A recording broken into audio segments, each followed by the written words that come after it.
Buongiornissimo, c'è una novità che devo comunicarvi. Ho però bisogno della vostra attenzione, ma soprattutto faccio appello alla vostra onestà intellettuale. Voi siete all'interno di quello che si può chiamare mondo del lavoro. Il vostro compito è semplice: deponete le uova e io vi ricompenso puntualmente. Il mangime è il vostro dio denaro. Siete disposte a qualsiasi genere di umiliazioni per averlo.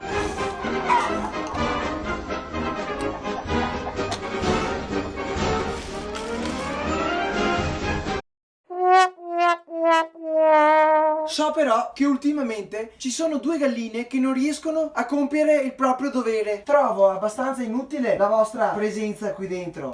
Tranquille, lasciarvi senza mangime oggi sarebbe eticamente inaccettabile. In futuro il lavoro delle altre vi garantirà comunque una minima, ma fuori da qui. Sappiate però che non è che potrete fare la bella vita sulle spalle di chi continua a lavorare. La dose di mangime che vi verrà messo a disposizione sarà il minimo indispensabile per soddisfare i vostri bisogni primari. Questo vi servirà per rimettervi in pista, per raggiungere nuovamente i risultati delle altre. Ci sono domande?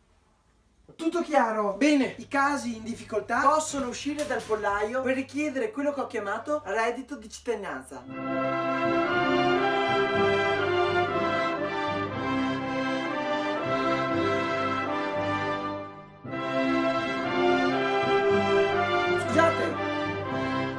Scusate, ma erano due casi specifici. Così il pollaio va in default.